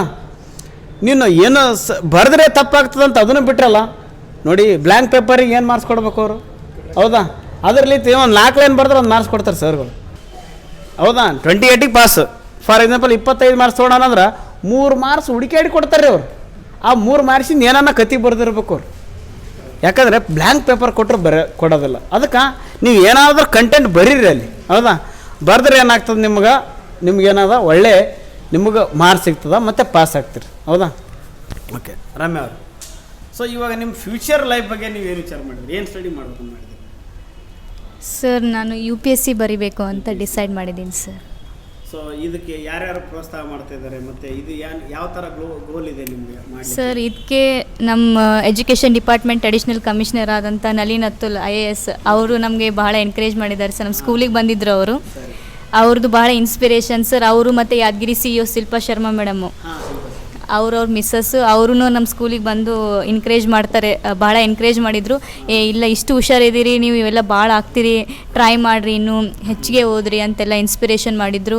ಆಮೇಲೆ ಮತ್ತು ನಮ್ಮ ಯಾದಗಿರಿ DC ಅವರಾಗಿರ್ಬೋದು, SP ಅವರಂತೂ ಫುಲ್ ಎನ್ಕರೇಜ್ ಮಾಡಿದ್ದಾರೆ. ನಿಮಗೆ ಏನೇ ಹೆಲ್ಪ್ ಬೇಕಾದರೂ ಬರ್ರಿ. ನಿಮಗೆ ಮೊನ್ನೆ ಫಂಕ್ಷನ್ ಇತ್ತು ಸರ್ ಯಾದಗಿರಿಲಿ, ಆವಾಗ ಹೇಳಿದ್ದಾರೆ ನೀವು ಎಲ್ಲಿ ಅಡ್ಮಿಷನ್ ಮಾಡಿದ್ರಿ ಅಂತ ಕೇಳಿದರು. ನಾವು ಹೈದ್ರಾಬಾದ್ ಮಾಡಿದ್ವಿ. ಚೆನ್ನಾಗಿದೆ ಹೈದ್ರಾಬಾದು, ಚಲೋ ಓದ್ರಿ, ಒಂದು ಸರ್ತಿ ಫ್ರೀ ಇದ್ದಂಗೆ ಮಾಡ್ಕೊಂಬರ್ರಿ, ನಿಮ್ಗೆ ಏನೇ ಗೈಡೆನ್ಸ್ ಬೇಕಾದರೂ ರೆಡಿ ಇದೀವಿ ಕೊಡೋದಕ್ಕೆ ಅಂತ ಹೇಳಿದ್ದಾರೆ. ಮತ್ತು ಕಮಿಷನರ್ ಅವ್ರ ಬಳಿನೂ ಒಂದು ಸರ್ತಿ ಇನ್ವಿಟೇಷನ್ಗೆ ಹೋಗ್ಬೇಕಂತ ಮಾಡಿದ್ದೀವಿ ಸರ್ ಅವ್ರದ್ದು. ಆಮೇಲೆ ಇಷ್ಟು ಜನ ಎಲ್ಲ ಇನ್ಸ್ಪಿರೇಷನ್ ಮಾಡಿದ್ದಾರೆ ಸರ್. ಮತ್ತು ಅದನ್ನು ಬಿಟ್ಟರೆ ನಾನು ಪರ್ಸ್ನಲಾಗಿ ಇನ್ಸ್ಪಿರೇಷನ್ ತೊಗೊಂಡಿದ್ದು ಅಂತಂದರೆ ಸ್ಮಿತಾ ಸಬರ್ವಾಲ್ ಮೇಡಮ್ ಅಂತ ಇದ್ದಾರೆ, ತೆಲಂಗಾಣದು ಅಡಿಷ್ನಲ್ CMದು ಚೀಫ್ ಸೆಕ್ರೆಟರಿ ಇದ್ದಾರೆ ಅವರು. ಆಮೇಲೆ ಮಿಷನ್ ಭಗೀರಥದು ಹೆಡ್ ಇದ್ದಾರೆ, ಅವ್ರದ್ದು ಸ್ವಲ್ಪ ಜಾಸ್ತಿ ಇನ್ಸ್ಪಿರೇಷನ್. ಅದು ಬಿಟ್ಟರೆ ರೀಸೆಂಟಾಗಿ ಟೀನಾ ದಬಿ ಮೇಡಮು ಮತ್ತು ಅವರು ಸೃಷ್ಟಿ ಜೈನ್ ದೇಶ್ಮುಖ್ ಅವರಿಬ್ಬರು ಬಹಳ ಇನ್ಸ್ಪಿರೇಷನ್ ಸರ್. ಇನ್ಸ್ಟಾಗ್ರಾಮಲ್ಲಿ ಅವರು ಬಹಳ ಇದು ಮಾಡ್ತಿರ್ತೀವಿ ನಾವು. ಅವರೆಲ್ಲ ಮೊನ್ನೆ ರೀಸೆಂಟಾಗಿ ಅವ್ರು CEO ಜಾಯ್ನ್ ಆದರು, ಟೀನಾ ದಾಬಿ ಮತ್ತು ಬ್ರಿಕ್ಸ್ CC ಅಡ್ವೈಸರ್ ಆದರು. ಅದೆಲ್ಲ ಸ್ವಲ್ಪ ಜಾಸ್ತಿ ಇನ್ಸ್ಪಿರೇಷನ್ ಇದೆ ಸರ್. ಅದಕ್ಕೋಸ್ಕರ ನನಗೆ ತುಂಬಾ ಆಯಿತು IAS ಮಾಡಬೇಕು ಅಂತ ಡಿಸೈಡ್ ಮಾಡಿಕೊಂಡು IAS ಮಾಡ್ತಾಯಿದ್ದೀನಿ ಸರ್. ಇಷ್ಟು ದಿವಸ ರಮ್ಯಾ ಮತ್ತು ಸ್ವಪ್ನ ಯಾರು ಮಾತಾಡ್ಸ್ತಿದ್ದಿಲ್ರಿ. ಈ ರಿಸಲ್ಟ್ ಬಿಟ್ಟ ಮ್ಯಾಗ ಎಲ್ಲರೂ ಗೊತ್ತಿರಲಾರ್ದವ್ರನ್ನ ಫೋನ್ ಹಚ್ತಾರೆ. ನಿಮ್ಗೆ ಹಚ್ಚಿದಾರಲ್ಲಮ್ಮ ಎಲ್ಲರೂ ಕೂಡ ನಮ್ಮ ಜೊತೆ ಜಗಳ ಆಡಿರ್ತಾರೆ. ಏನಮ್ಮ ನಿಮ್ಮ ಮಗಳದು 99 ಬಂತು. ಹೌದು ರೀ ಬಂದದ ಬಂತ ನೋಡ್ರಿ. ಯಾವಾಗ ನೀವು ಸಾಧನೆ ಮಾಡ್ತೀರಲ್ಲ ನಿಮ್ಮಿಂದ ಎಲ್ಲಷ್ಟು ಬಂದ್ಬಿಡ್ತದೆ. ಹೌದಾ? ಅದೇ ಮೇನ್. ಯಾವಾಗ ನೀವು ಸಾಧನೆ ಮಾಡ್ತೀರಲ್ಲ ನಿಮ್ಮಿಂದ ಎಲ್ಲರೂ ಬರ್ತಾರೆ. ಇವಾಗ ನಾವು ಬಂದೀವಿ, ಇವಾಗ ಮುಂದಿನ ಹಂತದಲ್ಲಿ ನೀವು ಒಂದು ಕ್ವಾಲಿಫೈ ಆಗ್ತೀರಿ. ಹೌದಾ? ಸೊ ನೀವು PUC ರ್ಯಾಂಕ್ ತೆಗಿತೀರಿ, ಅದೇ ರೀತಿ ಒಂದು ಒಳ್ಳೆ ಜಾಬ್ ತೊಗೋತೀರಿ. ನೀವು ಯಾವಾಗ ಇಷ್ಟೆಲ್ಲ ಎಫರ್ಟ್ ಹಾಕಿ ಮಾಡ್ತಿರಲ್ಲ, ನೀವು ಅಲ್ಲದೆ ನಿಮ್ಮ ಪ್ಯಾರೆಂಟ್ಸಿಗೂ ಒಂದು ಒಳ್ಳೆ ಹೆಸರು ಬರ್ತದೆ. ನೋಡಿರಿ, ಸಾಕಷ್ಟು ನಮ್ಮ ಪೇರೆಂಟ್ಸ್ ನಿಮ್ಮ ಸಲುವಾಗಿ ಭಾಳ ಸ್ಟ್ರಗಲ್ ಮಾಡಿರ್ತಾರೆ ಅವ್ರು. ಹೌದಾ? ಅವ್ರದ್ದು ಏನೇ ಇರಲಿ ಏನು ಹೇಳಿರಲ್ಲ. ಹೌದಾ? ನಮ್ಮ ಮಗಳದ್ದು ಅದು ಆಗಬೇಕು, ನಮ್ಮ ಮಗಳದ್ದು ಏನಾದರೂ ಒಂದು ಒಳ್ಳೆ ಪೊಸಿಷನಿಗೆ ತರಬೇಕಂತ ಭಾಳಷ್ಟು ಕನಸಿರ್ತಾವ್ರು. ಹೌದಾ? ನೀವು ಎಷ್ಟು ಎಫರ್ಟ್ ಮಾಡ್ತೀರಿ, ಇಂಥ ಒಂದು ಹೆಸರು ಬಂದಾಗ ಏನಾಗುತ್ತಾ ನಿಮ್ಮ ಪ್ಯಾರೆಂಟ್ಸಿಗೆ ಒಂದು ಹೆಮ್ಮೆ ಬರ್ತದೆ. ಹೌದಾ? ಸೊ ಅದನ್ನು ನೀವು ತೋರಿಸ್ಕೊಡ್ಬೇಕು ನೀವು. ಹೌದಾ? ನಾನು ಮಾಡೋತ್ತ ಅಂತ ನನ್ನ ಕೆಪಾಸಿಟಿ ಇದೆ, ನಾನು ಅಚೀವ್ ಮಾಡ್ತೀನಿ ಅನ್ನೋದು ಇದು ಬೇಕು. ನಿಮ್ಗೆ ಗೈಡೆನ್ಸ್ ಕೊಡ್ತದ ಮತ್ತು ಎಲ್ಲ ಸಪೋರ್ಟ್ ಮಾಡುತ್ತೆ. ಆದರೆ ನೀವು ಓದಲಿಕ್ಕೆ ರೆಡಿ ಇರಬೇಕು ಅಷ್ಟೇ. ಓಕೆನಾ? ಇವಾಗ ಅದೇ ರೀತಿ ಸ್ವಪ್ನ ಅವರು ಲೈಫ್ ಸ್ಟೈಲು ಮತ್ತು ಅವ್ರ ಮುಂದೆ ಜೀವನದಲ್ಲಿ ಏನು ಗುರಿ ಇದೆ ಅದು ಕೇಳೋಣ ಸರ್. ಮುಂದೆ ಗೋಲ್ ಅಂದರೆ MBBS ಮೆಡಿಕಲ್. ಬಟ್ ನನಗೆ IIT ಆಗಬೇಕಂತಿತ್ತು, ಮೊದಲೇ IIT ಮಾಡಬೇಕಂತಿತ್ತು. But parents goal MBBS. So I want to go with them. ಅವ್ರು ಹೇಳ್ದಂಗೆ ಅಚೀವ್ ಮಾಡ್ಬೇಕು ಅಂದ್ಕೊಂಡೀನಿ ಸರ್ MBBS. ಸೊ ನೆಕ್ಸ್ಟು ಮುಂದೆ ಸ್ಟಡಿ ಮಾಡ್ಬೇಕು ಅಂದ್ಕೊಂಡೀನಿ sir MBBS, next MD. So ಮತ್ತೆ ಏನಾದರೂ ಗುರಿಗಳು ಇವು? ಮತ್ತು ಆಟ ಪಾಠಗಳು ನೀವು ಆಟ ಆಡ್ತಿದ್ದೀರ ಓದ್ತಿದ್ರೆ ಬೇರೆ ಸರ್? ಸ್ಪೋರ್ಟ್ಸ್ನಲ್ಲೇ ಜಾಸ್ತಿ ಕಾಂಪಿಟೇಷನ್ ಮಾಡ್ತೀವಿ. ರಮ್ಯಾ ಅವರು ನೀವು? ಹೌದು ಸರ್, ಮಾಡಿದ್ದೀವಿ ಸರ್. ಹಾಂ. ನಾವು throwball player sir, and discus throw, athlete, long jump ಎಲ್ಲದರಲ್ಲೂ ಮಾಡಿದ್ದೀವಿ ಸರ್ ಪಾರ್ಟಿಸಿಪೇಷನ್. ಒಂದು ನಮ್ಮ ವಿದ್ಯಾರ್ಥಿಗಳ ಪ್ರಾಬ್ಲಮ್ ಏನಂದ್ರೆ ಟೀಚರ್ಸ್ ಮುಂದೆ ಕ್ವಶನ್ ಕೇಳೋದಿಲ್ಲ ಅವರು. ಯಾಕಂದ್ರೆ ನಮಗೆ ಬರಲ್ಲಲ್ಲ. ಈಗ ರಮ್ಯಾ, ಸೌಮ್ಯ, ಇವು ಸ್ವಪ್ನ ಏನಾಗಿದ್ದಾರೆ, ಅವರಿಗೆ ಒಂದು ಅವರ ಅಂಜಿಕೆ ಅನ್ನೋದು ಇದೆಯಲ್ಲ. ನಮ್ಮ ಹುಡುಗರು ಭಾಳ ಅಂಜ್ತಾರೆ, ನಾಚಿಕೆ. ಯಾರು ಏನಂತಾರ? ಹಾಂ, ಅದು ಪ್ರಾಬ್ಲಮ್. ದಯವಿಟ್ಟು ಈ ಒಂದು ಸೊ ಅದಕ್ಕೆ ಏನದಲ್ಲ, ನೀವು ಯಾವಾಗ 6ನೇ ತರಗತಿಯಿಂದ ನಿಮಗೇನು ಗೊತ್ತಾಗಿಲ್ಲ ನೀವು ಟೀಚರ್ಸಿಗೆ ಕೇಳಿಬಿಡಿ.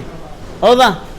ಮ್ಯಾಥ್ಸ್ ಕೂಡಿಸೋದು ಕಳೆಯೋದು, ನಿಮ್ಗೆ ಯಾವುದೇ ಭಾಗಾಕಾರ ಇರಲಿ ಅಥವಾ ಸೈನ್ಸ್ನಲ್ಲಿ ಯಾವುದೇ ಒಂದು ಅರ್ಥ ಆಗಿಲ್ಲ ಅಂತ ಕೇಳಿರಿ. ನೀವು ಟೀಚರ್ಸ್, ಫಸ್ಟ್ ಟೀಚರ್ ನಿಮ್ಗೆ ಗೈಡ್ ಕೊಡೋರೇ ಟೀಚರ್ಸು. ಅದಾದಮೇಲೆ ಪೇರೆಂಟ್ಸ್ ಇರ್ತಾರೆ. ಹೌದಾ? ಸೊ ನಿಮಗೆ ನೀವು ನಮ್ಮ ಜನ ಯಾಕೆ ಹಿಂದೆ ಉಳಿತಾರೆ ಅಂದರೆ ಅವರು ಡೌಟ್ಸೇ ಕ್ಲಿಯರ್ ಮಾಡ್ಕೊಳೋದಿಲ್ಲ. ಅದು ಫಸ್ಟ್. ಯಾವಾಗ ಡೌಟ್ ಕ್ಲಿಯರ್ ಮಾಡ್ಕೊತಿರಲ್ಲ ನೀವು, ನಿಮ್ಗೆ ಯಾವುದು ಪ್ರಾಬ್ಲಮ್ ಇರೋದಿಲ್ಲ. ಹೌದಾ? ನೀವು ಜಸ್ಟ್ ಪ್ರಾಕ್ಟೀಸ್ ಮಾಡ್ಬೇಕಾಗ್ತದೆ. ಏನು ಸಜೆಷನ್ ಕೊಡ್ತೀನಿ ಅಂದರೆ ರೀಡ್ ವೆಲ್, ಸ್ಟಡಿ ವೆಲ್. ಯಾಕಂದರೆ ಅದ್ರ ಮೇಲೆ ನಮ್ಮದು ಮುಂದಿನ ಫ್ಯೂಚರೆಲ್ಲ ನಿಂತದ. ಸೊ ಎಷ್ಟು ಸ್ಟಡಿ ಮಾಡ್ತೀರಿ ಅಷ್ಟು ರ್ಯಾಂಕ್ ತೊಗೊಳ್ತೀರಿ, ಅಷ್ಟು ನಿಮ್ಗೆ ಮುಂದೆಲ್ಲ ಅಚೀವ್ಮೆಂಟ್ ಮಾಡೋಕ್ಕೆ ಸಾಧ್ಯ ಆಗುತ್ತಾ.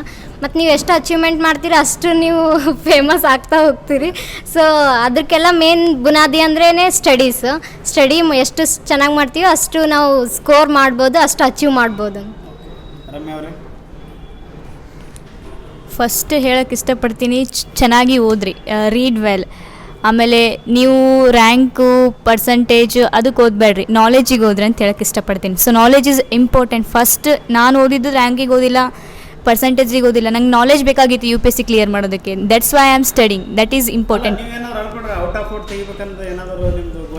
ಸರ್ 625 ಮಾಡಬೇಕು ಅಂತ ಇತ್ತು. ನಾವು ಆಟೋಮೆಟಿಕ್ ನಾಲೆಜ್ಗಾಗಿ ಓದ್ತಾ ಇದ್ರೆ ನಮಗೆ ಎಲ್ಲದು ಪರ್ಫೆಕ್ಟ್ ಆಗಿಬಿಡುತ್ತೆ ಸರ್. 625 ಮಾಡಬೇಕು ಅಂತಲೇ ಇತ್ತು ನಮಗೆ. ಸ್ವಲ್ಪ 5 ಮಾರ್ಕ್ಸ್ ನಮ್ಮ ಕೈಯಿಂದಲೇ ಮಿಸ್ಟೇಕ್ ಆಗಿತ್ತು ಸರ್. ನಮ್ಮ ಕೈಯಿಂದನೇ ಕೀ ಆನ್ಸರ್ ಬರೋಕ್ಕಿಂತ ಮುಂಚೆ we were expecting 625 only. Key answer ಬಂದಮೇಲೆ ಸ್ವಲ್ಪ ಟ್ಯಾಲಿ ಮಾಡಿದಾಗ ಮೈನರ್ ಮಿಸ್ಟೇಕ್ಸ್ ಆಗಿತ್ತು ನಮ್ಮ ಕಡೆಯಿಂದನೂ. ಸೊ ಅಲ್ಲಿ ನಮಗೆ ಕ್ಲಿಯರ್ ಆಯಿತು, ಇದು ಸ್ವಲ್ಪ ಮಿಸ್ಟೇಕ್ ಆಯಿತು, ಬರೋದಿಲ್ಲ ಅಂತ. ಅದನ್ನು ಬಿಟ್ಟರೆ ನಾವೇನು ಬೇಜಾರು ಮಾಡ್ಕೊಂಡಿಲ್ಲ, ಬಿಕಾಸ್ ನಾವು ಓದ್ತಾ ಇರೋದು ಒಂದು ನಾಲೆಜ್ ಪರ್ಪಸ್ಗೆ. ಸೊ ನೀವು ನಾಲೆಜ್ ತೊಗೊಂಡ್ರೆ ಎಂಥ ಎಕ್ಸಾಮ್ಸು ಕ್ಲಿಯರ್ ಮಾಡ್ತೀರಾ, ಏನು ಬೇಕಾದರೂ ಕ್ಲಿಯರ್ ಮಾಡ್ತೀರಾ. ಆಟೋಮೆಟಿಕ್ಕಾಗಿ ನೀವು ನಾಲೆಜ್ ಜೊತೆನೇ ರ್ಯಾಂಕು ಇದೆಲ್ಲ ಫೇಮಸ್ ಎಲ್ಲ ಬಂದುಬಿಡುತ್ತೆ. ಸೊ ನಾನು ಹೇಳೋಕ್ಕೆ ಇಷ್ಟಪಡ್ತೀನಿ ಅಂದರೆ, ಅಬ್ದುಲ್ ಕಲಾಂ ಅವ್ರು ಹೇಳಿದ್ದಾರೆ, ದೇಶ ನಿನಗೇನು ಮಾಡಿದೆ ಅನ್ನೋಕ್ಕಿಂತ ಹೆಚ್ಚಾಗಿ ನೀನು ದೇಶಕ್ಕಾಗಿ ಏನು ಮಾಡಿದ್ದೀಯಾ ಅಂತ ನೀನೇ ಕೇಳ್ಕೊಬೇಕಂತ ಹೇಳ್ತೆ. ಏನೇ ಮಾಡಿರಿ ಒಂದು ಒಳ್ಳೇದು ಮಾಡಿರಿ ದೇಶಕ್ಕಾಗಿ, ನಮ್ಮ ಮದರ್ ಲ್ಯಾಂಡ್ಗೆ ಒಂದು ಸರ್ವ್ ಮಾಡಿರಿ. ನಾನು ಇವಾಗ ಇನ್ಫ್ಯಾಕ್ಟ್ ನಾನು UPSC ಮಾಡಬೇಕು ಅಂತಿರೋದು ಅದಕ್ಕೋಸ್ಕರನೇ, ಒಂದು ಸಮಾಜಕ್ಕೆ ಏನಾದರೂ ಒಳ್ಳೇದು ಮಾಡಬೇಕು ಮತ್ತು ಈ ದೇಶಕ್ಕೆ ಏನಾದರೂ ಕೊಡುಗೆ ಮಾಡಬೇಕು ಅಂತ ತುಂಬಾ ಒಂದು ಕನಸುಗಳಿದ್ದಾವೆ. ನಾನು ನರೇಂದ್ರ ಮೋದಿ ಜೊತೆ ತುಂಬಾ ವರ್ಕ್ ಮಾಡಬೇಕು ಅಂತಲೂ ಇತ್ತು, ಬಹಳ ಕನಸುಗಳಿರ್ತವೆ. ಆ ದೇಶಕ್ಕಾಗಿ ನಾವು ಏನಾದರೂ ಸ್ಯಾಕ್ರಿಫೈಸ್ ಮಾಡಬೇಕಾಗುತ್ತೆ. ಸೈನಿಕರು ಅಲ್ಲಿ ನಿಂತು ಅಷ್ಟು ಬಾರ್ಡರಲ್ಲಿ ಇದು ಮಾಡ್ತಿರ್ತಾರೆ, ಮತ್ತು ಇಲ್ಲಿ ರೈತರಾಗಿರ್ಬೋದು ಸೈನಿಕರಾಗಿರ್ಬೋದು ಇಬ್ಬರನ್ನೂ ಮರಿಬಾರ್ದು. ನಾವು ಅವ್ರ ನಡುವರ್ಕ್ ಅವ್ರಾಗೆ ಆಗದೆ ಇರ್ಬೋದು, ಆದರೆ ಅವ್ರಿಗಿಂತ ಸ್ವಲ್ಪನಾದರೂ ಏನಾದರೂ ದೇಶಕ್ಕಾಗಿ ಕೊಡಬೇಕಲ್ಲ ಅನ್ನೋದು ನಮ್ಮ ಮೈಂಡಲ್ಲಿ ಇರಬೇಕು. ನಾವು ಏನೇ ಮಾಡಲಿ, MBBS ಮಾಡಿರಿ, ಇಂಜಿನಿಯರಿಂಗ್ ಮಾಡಿರಿ, ಏನಾದರೂ ಮಾಡಿರಿ, ನಮ್ಮ ದೇಶದಲ್ಲಿ ಇರಬೇಕು. ನಾವು ಫಾರಿನ್ಗೆ ಹೋಗಿ ಮಾಡೋದು ಇದು ದೊಡ್ಡದಲ್ಲ. ಅದು ಎಲ್ಲರೂ ಹೋಗ್ತಾರೆ ಫಾರಿನ್ಗೆ, ಎಬಿಲಿಟಿ ಇದ್ದರೆ ನಮ್ಮಂಥವ್ರು ನಮ್ಗಿಂತ 625 ಮಾಡಿದ್ರು ಇದ್ದಾರೆ, ಅವರು ಫಾರಿನ್ಗೆ ಹೋಗಿ ಮಾಡ್ಬೋದು. ಆದರೆ ನಾವು ಇಂಡಿಯಾದಲ್ಲೇ ಇರಬೇಕು. ಇಂಡಿಯಾದಲ್ಲಿ ತುಂಬಾ ಪ್ರಾಬ್ಲಮ್ಸ್ ಇದ್ದಾವೆ, ಅದನ್ನು ನಾವು ಸಾರ್ಟ್ ಔಟ್ ಮಾಡಬೇಕು ಅಂತ ನಾನು ಹೇಳಕ್ಕೆ ಇಷ್ಟಪಡ್ತೀನಿ. ಇಂಡಿಯಾದಲ್ಲೇ ಇದ್ದು ಇಂಡಿಯಾದಲ್ಲೇ ಇರ್ತಕ್ಕಂಥ ಎಲ್ಲ ಪ್ರಾಬ್ಲಮ್ಸ್ನ ಸಾರ್ಟ್ ಔಟ್ ಮಾಡಿ, ಯಾಕಂದರೆ ಇದು ನಮ್ಮದು ಜನ್ಮಭೂಮಿ ಇದೆ, ಇಲ್ಲಿ ಜನನಿ ಜನ್ಮಭೂಮಿ ಸರ್ವಸ್ಯ ಅಂತ ಹೇಳ್ತಾರೆ. ಅದಕ್ಕೋಸ್ಕರ ಇಂಡಿಯಾದಲ್ಲೇ ಇದ್ದು ಸೈನಿಕರಾಗಿರಬಹುದು, ಫಾರ್ಮರ್ಸ್ ಅವ್ರು ಏನು ಮಾಡ್ತಿದ್ದಾರಲ್ಲ ಅವ್ರಿಗೆ ನಾವು ಸ್ವಲ್ಪ ಕೈ ಜೋಡಿಸೋಣ ಅಂತ ಒಂದಿದೆ. ಅದಕ್ಕೋಸ್ಕರ ನಾನು UPSC ಆರಿಸ್ಕೊಂಡಿದ್ದೀನಿ. ದಯವಿಟ್ಟು ದೇಶ ನಿಮಗೆ ಏನು ಮಾಡಿದೆ ಅಂತ ಕೇಳಬೇಡಿ, ನೀವು ದೇಶಕ್ಕಾಗಿ ಏನು ಮಾಡಿದ್ರೆ ಅಂತ ಸ್ವಲ್ಪ ನಿಮ್ಮ ಮನಸ್ಸಿಗೆ ನೀವೇ ಪ್ರಶ್ನೆ ಮಾಡ್ಕೊರಿ. ಆವಾಗ ಡೆಫಿನೆಟ್ಲಿ ಎಲ್ಲರ ಮನಸ್ಸಲ್ಲೂ ನಾನು ಓದಬೇಕು, ಏನಾದರೂ ಮಾಡಬೇಕು ಅಂತ ಬಂದೇ ಬರುತ್ತೆ. ಅದೊಂದು ಏನಂತೀರಿ ಪ್ಯಾಟ್ರಿಟಿಸಮ್ ಅಂತ ಕರಿತೀವಿ ನಾವು, ದೇಶ ಪ್ರೇಮ. ಅದು ಮನಸ್ಸಲ್ಲಿ ಬಂದುಬಿಟ್ರೆ ಫುಲ್ಲು ನೀವು ಏನು ಮಾಡೋದಕ್ಕೂ ರೆಡಿ ಆಗಿಬಿಡ್ತೀರ. ಇಲ್ಲ ನಮ್ಮ ದೇಶ ಇದೆ, ಇದು ನಾವು ಪ್ರೊಟೆಕ್ಟ್ ಮಾಡಬೇಕು, ನಾವು ಏನಾದರೂ ಮಾಡಬೇಕು ಅಂತ ಬಂದುಬಿಡುತ್ತೆ. ದಯವಿಟ್ಟು ಆ ಕಾನ್ಸೆಪ್ಟ್ ಮನಸ್ಸಲ್ಲಿ ಇಟ್ಕೊಂಡು ನೀವು ಏನು ಮಾಡ್ತೀರಾ ಗೋ ಹೆಡ್ ಅಂತ ಹೇಳಕ್ಕೆ ಇಷ್ಟಪಡ್ತೀನಿ. ಸೊ ಸ್ವಪ್ನ ಮತ್ತು ರಮ್ಯಾ ಅವರಿಗೆ ಧನ್ಯವಾದಗಳು. ನೋಡಿ ಮಕ್ಕಳೇ, ನಿಮ್ಗೆ ಏನೇ ಡೌಟ್ಸ್ ಬಂದರೂ ಕೂಡ ಈ ಕಮೆಂಟ್ಸ್ನಲ್ಲಿ ಮೆಸೇಜ್ ಮಾಡಿ. ನಾನು ಏನು ಮಾಡ್ತೀನಿ, ನಿಮಗೆ ಬೇಕಾಗಿರುವಂಥ ಅನುಕೂಲಗಳು ಪಾಸ್ ಆಗಲಿಕ್ಕೆ ಅಥವಾ 99 ಅಲ್ಲ 100 ತೊಗೋಬೇಕಂತ ಕೂಡ ಗೈಡೆನ್ಸ್ ಕೊಡ್ತಾರೆ. ಸೊ ಅವರಿಗೂ ಕೂಡ ನಾನು ಮತ್ತೆ ಒಂದು ಪರ್ಸ್ನಲಿ ಹೋಗಿ ಬೇಕಾದರೆ ನಿಮಗೋಸ್ಕರ ನಾನು ಸಂದರ್ಶನ ಮಾಡ್ತೀನಿ. ಏನೇ ಡೌಟ್ಸ್ ಲೈವ್ ಕೂಡ ಇಡ್ತೀನಿ. ಏನೇ ಡೌಟ್ಸ್ ಇದ್ರೂ ನೀವು ಅಲ್ಲಿ ಕೇಳ್ಬೋದು. ಸೊ ರಮ್ಯಾ ಮತ್ತು ಸ್ವಪ್ನ ಅವರು ಅಲ್ಲೇ ಕ್ಲಿಯರ್ ಮಾಡ್ತಾರೆ ಮಕ್ಕಳು, ಓಕೆನಾ? ವಿದ್ಯಾರ್ಥಿಗಳಂದ್ರೆ ನಮ್ಮ ಲೆವೆಲ್ ಸ್ಟೂಡೆಂಟ್ಸ್ ನಮ್ಮ ಕ್ಲಾಸಲ್ಲಿ ತುಂಬ ಜನ ಇದ್ದಾರೆ. ಭಾಳ ಹೆದರ್ಕೋತಾರೆ ಅವರು ಮೇಡಮ್ ಮುಂದೆ ಕ್ವಶನ್ ಮಾಡೋದಕ್ಕೆ ಡೌಟ್ಸ್ ಬಂದಾಗ. ನಾನು ಹೇಳ್ತೀನಿ, ಯಾರೇನಂತಾರೆ ಏನು ಮಾಡ್ತಾರೆ ದಯವಿಟ್ಟು ಅದನ್ನು ತೆಗ್ದಾಕ್ಬಿಡಿ. ನಾವು ಏನು ಮಾಡಿದ್ರು ಈ ಸಮಾಜ ಒಂದು ಅಂದೇ ಅಂದದ. ನೀವು ಚಲೋ ಮಾಡಿದ್ರೂ ಅಂತದ, ಕೆಟ್ಟದ್ದು ಮಾಡಿದ್ರೂ ಅಂತದ. ಸೊ ನೀವು ನಿಮ್ಮತನವನ್ನು ಬಿಡಬೇಡಿ ಎಂದು ಅಂತ ಹೇಳಕ್ಕೆ ಇಷ್ಟಪಡ್ತೀನಿ. ಸ್ವಾಭಿಮಾನಿಗಳಾಗಿ ಧೈರ್ಯ ಇಟ್ಕೊರಿ. ನಿಮ್ಗೆ ಏನೇ ಡೌಟ್ಸ್ ಬಂದರೂ ದಯವಿಟ್ಟು ನೀವು ಯಾರ ಮುಂದೆ ಯಾರು ನಗ್ತಾರ ನಾಳೆ ಅವ್ರು ದಡ್ಡ ಆಗ್ತಾರೆ, ಅವ್ರ ಕ್ವಶನ್ ಅವರೇ ಇಟ್ಕೊತಾರೆ, ಡೌಟ್ ಕೇಳ್ತಾರೆ, ಬಾಯಿ ಮುಚ್ಕೊಂಡು ಹೋಗ್ತಾರೆ, ಆಮೇಲೆ ಫೇಲ್ ಆಗ್ತಾರೆ ಅವರೇ. ನಾನು ಹೇಳ್ತೀನಿ ಯಾಕಂದರೆ ನಾವು ತುಂಬ ಫೇಸ್ ಮಾಡಿದ್ದೀವಿ ಇಂಥವು. ನಿಮ್ಮ ಡೌಟ್ಸ್ ಏನಿದಾವ, ನಿಮ್ಮ ಕ್ವಶನ್ಸ್ ಏನಿದಾವ, ಅವ್ರು ನಗ್ತಾರ, ಅವ್ರು ಹೀಯಾಳಿಸ್ತಾರ, ಅವ್ರು 2 ಸೆಕೆಂಡ್ ಆಗ್ಬೋದು, ಆಮೇಲೆ ತಾವೇ ಗಪ್ಪಾಗಿ ಕುಂದಿರ್ತಾರೆ. ನಿಮ್ಮ ಡೌಟ್ಸ್ ಏನಿದಾವಲ್ಲ, ನೀವು ಇವಾಗಿಂದನೇ ನೀವು ಎಷ್ಟನೇ ಕ್ಲಾಸ್ ಆದರೂ ಇರಿ, ಫಸ್ಟ್ ಇರಿ, ಒಂದು 5th ಆಗಿರ್ಬೋದು 6th ಆಗಿರ್ಬೋದು, ಅಲ್ಲಿಂದನೇ ಶುರು ಮಾಡ್ಕೊರಿ. ನಿಮ್ಮ ಡೌಟ್ಸಲ್ಲಿ ಏನಾದಾವ ದಯವಿಟ್ಟು ಅಲ್ಲೇ ಕ್ಲಾರಿಫೈ ಮಾಡ್ಕೊಳ್ಳೋಕೆ ಸಾಧ್ಯ ಆದಷ್ಟು ಕ್ಲಾಸಲ್ಲಿ ಕೇಳ್ರಿ. ನಿಮ್ಮ ಧೈರ್ಯನೂ ಆಗುತ್ತಾ, ಸ್ಟೇಜ್ ಕರೇಜ್ ಬೆಳೀತದ. ಹಂಗೆ ಹೆದ್ರಕ್ಕೆ ಹೋಗಬೇಡಿ. ಮತ್ತು ಆವಾಗವಾಗ ಈ ಸ್ಪೀಚು ಮತ್ತು ಅದರ್ ಕೊಲಾಸ್ಟಿಕ್ ಆ್ಯಕ್ಟಿವಿಟೀಸಲ್ಲಿ ಭಾಗವಹಿಸಿ. ಆವಾಗ ನಿಮ್ಮ ಸ್ಟೇಜ್ ಕರೇಜ್ ಬರ್ತದೆ. ಮುಂದೆ ನೀವು ಎಲ್ಲೇ ಹೋದ್ರೂ ವಿತೌಟ್ ಪ್ರಿಪ್ರೇಷನ್ ಸಹ ಮಾತಾಡೋಕ್ಕೆ ಹೆಲ್ಪ್ ಆಗುತ್ತೆ ಅಂತ ನಾನು ಹೇಳಕ್ಕೆ ಇಷ್ಟಪಡ್ತೀನಿ. ಅವ್ರು ನಗ್ತಾರೆ, ಇವ್ರು ನಗ್ತಾರೆ, ಅವ್ರು ಅದು ಹೇಳ್ತಾರೆ, ಇವ್ರು ಇದು ಹೇಳ್ತಾರೆ, ದಯವಿಟ್ಟು ತೆಗೆದಾಕ್ಬಿಡಿ. ಅದು ನಾನು ಹೇಳ್ತೀನಿ, ಈ ಸಮಾಜ ಇರೋದೇ ಅದೇ ರೀತಿ ಇರ್ತದೆ. ನಾವು ಏನು ಮಾಡಿದ್ರು ಒಂದು ಅಂತದ. ನಾವು ಚಲೋ ಮಾಡಿದ್ರೆ ಕ್ಲಾಪ್ಸ್ ಮಾಡ್ತಾರೆ, ನಾವು ಕೆಟ್ಟದ್ದು ಮಾಡಿದ್ರೆ ನಮಗೆ ಬೈತಾರೆ.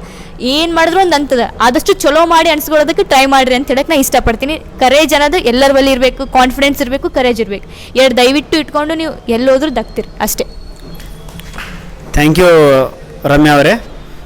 ನೋಡಿ ವಿದ್ಯಾರ್ಥಿಗಳೇ, ಇವತ್ತು ಒಂದು ಜರ್ನಿ ಸ್ಟಾರ್ಟ್ ಆಗಿದೆ. ರಮ್ಯಾ ಮತ್ತು ಸ್ವಪ್ನ ಆಗಿರ್ಬೋದು.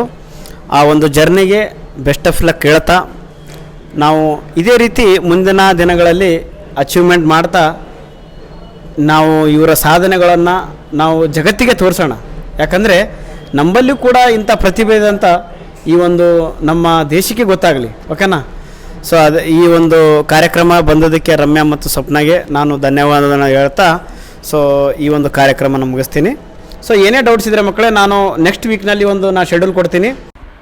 ಎಲ್ಲರೂ ಈ ವಿಡಿಯೋನ ಲೈಕ್ ಮಾಡಿ, ಶೇರ್ ಮಾಡಿ ಮತ್ತು ಸಬ್ಸ್ಕ್ರೈಬ್ ಮಾಡಿ. ಇದೇ ರೀತಿ ನಾನು ಮುಂದಿನ ವಿಡಿಯೋನಲ್ಲಿ ಈ ರಮ್ಯಾ ಮತ್ತು ಸ್ವಪ್ನ ಅವರ ವಿಡಿಯೋಸ್ನ ಬಿಡ್ತಾ ಇರ್ತೀನಿ ಮಕ್ಕಳೇ.